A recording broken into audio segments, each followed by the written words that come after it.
अस्सलाम वालेकुम स्टूडेंट्स, कैसे हैं आप सब। आज हम एमी फाउंडेशन स्कूल की तरफ से इशू किए गए वीकली होमवर्क असाइनमेंट 3 की बात करेंगे, जो क्लास 5 इंग्लिश सब्जेक्ट है उसका इशू किया गया है। Read unit number 1 natural disaster, page number 1 to 3। उसके बाद आपने कॉपी मेंटेनेंस करनी है। उसके बाद कुछ बुक में एक्सरसाइज हैं जिनको हम सॉल्व करेंगे, जिनको हम एक्सप्लेन करेंगे। उसके बाद कुछ क्वेश्चन आंसर्स आपको दिए गए हैं। आपके असाइनमेंट में इनके आंसर्स भी जो है मेंशन कर दिए गए हैं, लेकिन चैप्टर को रीड आउट करने के बाद, एक्सप्लेन करने के बाद ये आपके लिए और भी आसान हो जाएंगे। लास्ट में आपको फिल इन द ब्लैंक्स करनी है, जो आपने खुद फिलअप करनी है। उसके लिए जब चैप्टर एक्सप्लेन हो जाएगा तो ये आपके लिए बहुत ईजी हो जाएंगी। ठीक, सबसे पहले हम यूनिट नंबर 1 नेचुरल डिजास्टर्स को रीड आउट करते हैं। यूनिट नंबर 1 आपकी बुक में दिया गया है नेचुरल डिजास्टर्स। नेचुरल मीन्स कुदरती, डिजास्टर्स आफात। Asad and Umar are in the library. Asad और उमर लाइब्रेरी में हैं। ऑल अराउंड, अपने इर्द गिर्द, दे सी, वो देखते हैं, साइंस, कुछ इशारे, कुछ हिदायत, सेइंग क्वाइट प्लीज, जिसमें लिखा गया है चुप हो जाइए, खामोश हो जाइए, एंड साइलेंस, और खामोशी। मिसेज अहमद द लाइब्रेरियन, जो कि लाइब्रेरियन है, लाइब्रेरियन होते हैं वो शख्सियत जो लाइब्रेरी के तमाम मामला देखते हैं। ऑलवेज सेज, हमेशा कहती हैं, that the library is a place, के लाइब्रेरी एक ऐसी जगह है, टू रीड, जहां हम पढ़ते हैं, एंड लर्न, और सीखते हैं, अबाउट न्यू थिंग्स, नई चीजों के बारे में। She doesn't want anybody to make noise and disturb others, वो नहीं चाहती कि कोई भी शोर करे यहाँ, या दूसरे को डिस्टर्ब करे या परेशान करे। Asad and Umar have to work on a class project. Asad और उमर को एक क्लास प्रोजेक्ट पर काम करना है, ऑन नेचुरल डिजास्टर, जिसका उन्वान है कुदरती आफात। एंड फर्स्ट ऑफ ऑल, और सबसे पहले, they want to look up some words in the dictionary, उन्हें कुछ वर्ड्स के मीनिंग तलाश करने हैं डिक्शनरी में, जिसे आप उर्दू में लुगत भी कह सकते हैं। आइए पेज नंबर 2 पर देखते हैं।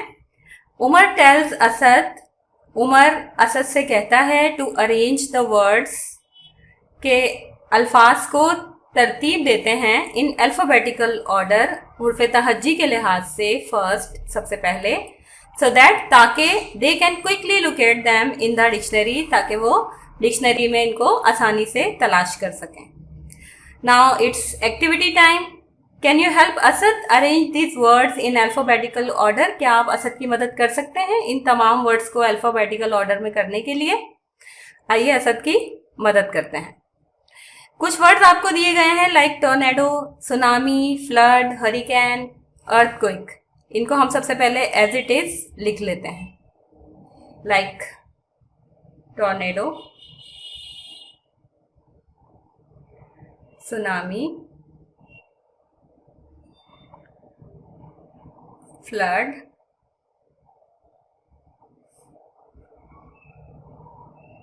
Earthquake, hurricane. अब अगर हम अल्फाबेटिकल ऑर्डर में देखें तो सबसे पहले कौन सा लेटर आता है? सबसे पहले ई आता है, उसके बाद एफ, उसके बाद एच। हम इनको सबसे पहले लिख लेते हैं, earthquake, second one is flood, then hurricane। अब बात आती है इसकी, यहाँ तो दोनों जो वर्ड्स हैं वो टी से स्टार्ट हो रहे हैं। जब सेम लेटर से स्टार्ट हो रहा होता है कोई वर्ड, तो फिर हम सेकंड जो लेटर है उसको कंपेयर करते हैं, जो कि इसमें ओ है और इसमें एस है। तो अब हमने इसको कंपेयर करना है कि इनमें से ओ पहले आता है या एस पहले आता है। तो फिर क्या पहले आता है? ओ पहले आता है। तो इसलिए ये वाला वर्ड जो है हम सबसे पहले लिखेंगे, tornado, and in the last tsunami. ठीक, पेज नंबर 3 पर देखते हैं exercise c. Look up the meaning of the following words, arrange them in alphabetical order before you write their meaning, also mention the part of speech. हमने क्या करना है, इन तमाम words को सबसे पहले अल्फाबेटिकल ऑर्डर में करना है, उसके बाद इनके पार्ट ऑफ स्पीच लिखना है कि ये किस पार्ट ऑफ स्पीच से बिलोंग करते हैं, और उसके बाद इन द लास्ट हमने इनको जो है इनके मीनिंग्स इनके सामने मेंशन करना है। सबसे पहले अगर देखें तो ये V से स्टार्ट हो रहा है, ये C से, ये D से, ये H और ये S से स्टार्ट हो रहा है। सबसे पहले अल्फाबेट्स में C आता है, इसलिए नंबर 1, उसके बाद D नंबर 2, उसके बाद H नंबर 3, उसके बाद S नंबर 4 और इन the last it's V number 5। सबसे पहले इसको अल्फाबेटिकल ऑर्डर में हम अपने पास लिख लेते हैं। Number 1, convulsion, which is a noun. Number 2, disaster, which is also a noun. Number 3, harbor, it's also a noun. Next, severe, it's an adjective. And volcano, it is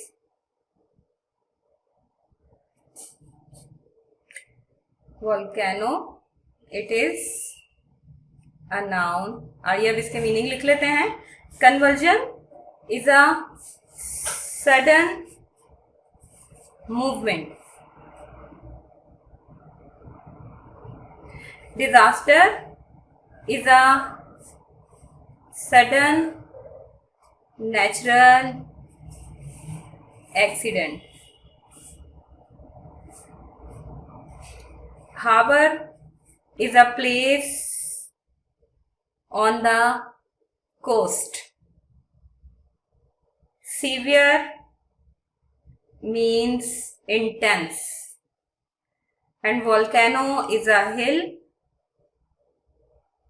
or rock which have lava.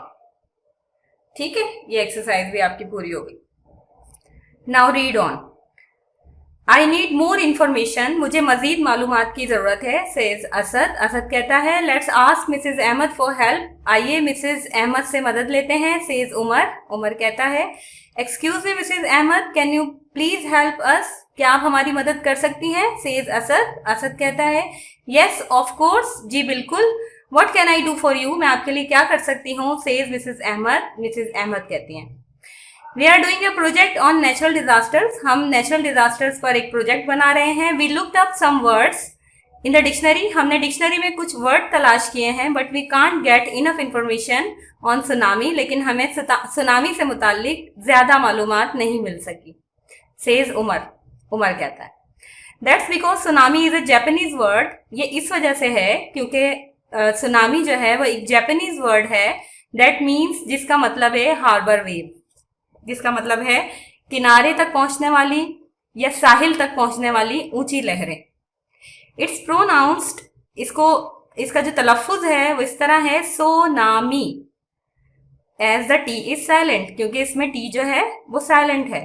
Says Mrs Ahmad, Mrs Ahmad ने उन्हें बताया you need to refer to a book on natural disaster, आपको एक ऐसी किताब की जरूरत है जो सिर्फ नेचुरल डिजास्टर्स पर लिखी गई हो। So we'll have to look in the non fiction section, इसके लिए हमें नॉन फिक्शन सेक्शन में तलाश करना पड़ेगा। What's non fiction, non fiction क्या होता है। आस्क असद, असद ने पूछा all books are either fiction और नॉन फिक्शन, तमाम किताबें या तो फिक्शन होती हैं या फिर नॉन फिक्शन होती हैं। Stories and imaginative writings are classified as fiction, जो कहानियां और तसव्वुराती तहरीरें होती हैं इन्हें फिक्शन माना जाता है। And non fiction is all about facts and information, और जो नॉन फिक्शन होती हैं वो तमाम चीजें हकीकत और मालूमात पर मबनी होती हैं।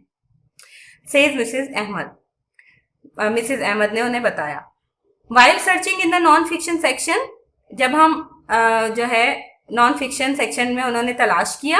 Hair you are, Here's a book called Natural Disasters. एक किताब उन्हें मिल गई जिसका नाम था Natural Disasters. Thank you very much. आपका बहुत शुक्रिया मिसेज अहमद, से असद एंड उमर, असद और उमर ने कहा। पेज नंबर 4 पर देखते हैं, it's writing time. Read the names of the following books and right each title in the correct column below. यहाँ पर एक कॉलम फिक्शन का दिया गया है और एक नॉन फिक्शन का दिया गया है और कुछ बुक्स के नाम दिए गए हैं। हमने इनको कैटेगराइज करना है कि इनमें से कौन सी बुक्स जो है वो फिक्शन है और कौन सी नॉन फिक्शन है, जिसको आपको पिछले पेज पर डिफाइन कर दिया गया था।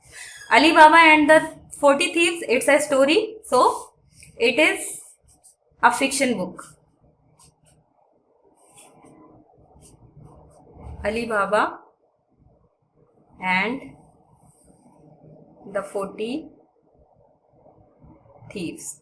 सिंदबाद द सेलर, ये भी एक स्टोरी है। Sindbad the sailor. Atlas of the world, ये एक इंफॉर्मेटिव बुक है, इसे हम नॉन फिक्शन में लिखेंगे। उसके बाद social studies book 5 course book है, इसको नॉन फिक्शन में लिखेंगे। Social studies book 5। The lion and the mouse, it's a story, इसे हम फिक्शन में लिखेंगे। The lion and the mouse. History of Pakistan, इसको जो है हम नॉन फिक्शन में लिखेंगे क्योंकि ये एक इंफॉर्मेटिव बुक है, फैक्ट्स पर जो है बनी हुई है। History of Pakistan. The giant and the Prince, ये एक स्टोरी बुक है, इसको हम फिक्शन में लिखेंगे। The giant and the Prince. Science for beginners course book है, इसे हम नॉन फिक्शन में लिखेंगे। Science for beginners. अब पेज नंबर 4 पर आप देखिए, यहाँ पर आपसे कहा जा रहा है read the text given in this unit again. आपने तमाम टेक्स्ट को दोबारा रीड करना है, नोटिस और देखना है the contraction used in this unit and write their longer form. कुछ कॉन्ट्रैक्शंस यानी कुछ वर्ड्स को यहाँ पर शॉर्ट करके लिख दिया गया है, शॉर्ट फॉर्म में लिखा गया है, इसकी हमने लॉन्ग फॉर्म लिखनी है। जैसे कि डजंट, इसकी लॉन्ग फॉर्म है does not. Can't, can not. It's, it is. That's, that is. Will, इसे वी शैल भी लिख सकते हैं और विल भी लिख सकते हैं। Let's, let us. Here's, here is. What's, what is. ठीक, चलो बेटे अब हम इसको थोड़ा सा समराइज करते हैं। ठीक है, अब आपको काफी जो है अच्छे तरीके से पीछे का जो टॉपिक था वो आपको पढ़ा दिया गया था। अब ये प्रेजेंटेशन की बात हो रही है। इसमें प्रेजेंटेशन जो है वो असद और उमर ने बना ली है और उन्होंने कुछ नेचुरल डिजास्टर्स के बारे में बात की है, तो आइए उन्हीं के बारे में बात करते हैं। सबसे पहले उन्होंने अर्थक्वेक के बारे में बताया। Earthquakes are caused by the shaking, rolling और sudden shift of the earth surface. ये जो जलजले होते हैं ये जमीन के अंदर जो चेंजिंग्स होती हैं उसकी वजह से आते हैं। They happen along the fault lines in the earth crust. ये जो है जमीन पर फॉल्ट लाइन के करीब अक्सर जो है वो आते हैं। Although they loss less than a minute, अक्सर इनका जो दौरानिया होता है वो 1 मिनट से भी कम होता है। They can be felt over a large area, और ये बहुत बड़े रकबे पर महसूस किए जाते हैं। Scientist can not predict earthquake but they can measure how strong it is on a Richter scale. जो साइंटिस्ट हैं वो कभी इसको प्रिडिक्ट नहीं कर पाते, यानी कि पेशेंट गोई इसकी नहीं कर पाते, लेकिन ये मेजर कर लेते हैं एक स्केल पर जिसे हम रिक्टर स्केल कहते हैं कि इसकी शिद्दत कितनी थी। Earthquakes measuring less than 4.0 in this scale usually do not cause damage. ज्यादातर जो जलजले होते हैं जो 4.0 तक की शिद्दत के होते हैं वो ज्यादा नुकसान नहीं करते, but those over 6.0 can be very destructive. लेकिन वो जलजले जिनकी शिद्दत 6.0 से ज्यादा होती है वो बहुत तबाहकुन हो सकते हैं। A tsunami. अब बात करते हैं सुनामी की। A tsunami is a series of huge waves which are the result of an earthquake और वोल्केनिक इरप्शन। ये जो सुनामी होता है ये अक्सर जलजलों के नतीजे में या फिर आतिशफशा पहाड़ों के फटने के नतीजे में पैदा होती हैं। ये इतनी ऊंची लहरें होती हैं जो किनारे तक बहुत जो है अपनी ताकत के साथ टकराती हैं। The waves travel in all directions from the area of disturbance. जहां पर डिस्टर्बेंस या जहां जिस जगह पर जलजला पैदा होता है उसके इर्द गिर्द तमाम सिमतों में ये जो लहरें होती हैं ये जाती हैं। And when they hit the shore, और जब ये किनारे से टकराती हैं, they can be as high as 100 feet. तो ये इनकी जो ऊंचाई है वो 100 फीट तक हो सकती है। They can cause a lot of destruction, और ये बहुत बड़ी तबाही का बाइस बन सकती हैं। अब हम बात करते हैं फ्लड्स की। Floods are caused because of heavy rains, when river overflow, when snow melts too fast. जो सैलाब होते हैं वो अक्सर किन वजूहात की बिना पर आते हैं? या तो ज्यादा बारिशों के नतीजे में, जब रिवर यानी कि दरियाओं में पानी की गुंजाइश खत्म हो जाती है, यानी कि वो फुल भर जाते हैं और उसके बाद ओवरफ्लो हो जाते हैं, या फिर जब बर्फ जो है वो तेजी से पहाड़ों पर पिघलना शुरू हो जाती है, और व्हेन अ डैम ब्रेक्स, या फिर जब कोई डैम टूट जाता है। The water can cover houses and destroy crops and property. जो पानी है वो घरों में घुस जाता है और ये इमलाक को और फसलों को नुकसान पहुंचाता है। And people are forced to flee from their homes, और लोग जो हैं वो अपने घरों से चले जाते हैं। अब बात करते हैं टॉर्नेडोज की। Tornadoes are very violent storm. ये एक तरह का जो है बहुत शदीद आंधी या तूफान की शक्ल होती है। They can be very dangerous. ये बहुत खतरनाक हो सकते हैं। They come from powerful thunder storms and appear a circular shape rotating clouds, और ये घूमते हुए बादलों की शेप में आते हैं। Tornado winds can sometime reach a speed of 300 miles per hour. Tornado के दौरान जो हवा चलती है उसकी रफ्तार 300 मील फी घंटे की रफ्तार तक भी हो सकती है।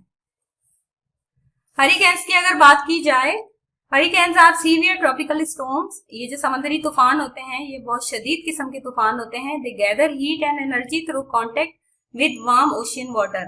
ये अपनी ताकत और हरारत जो है उसको बढ़ाते हैं समंदर में मौजूद गर्म पानी के साथ मिलकर। The winds can be at least 75 miles per hour और मोर। जो इस दौरान हवा चलती है उसकी रफ्तार 75 मील फी घंटा तक हो सकती है या इससे ज्यादा भी हो सकती है। And they together with rain and waves can cause great damage, और ये शदीद बारिशों और ऊंची लहरों के साथ मिलकर बहुत बड़ा नुकसान भी कर सकते हैं। Everybody should stay away from the ocean.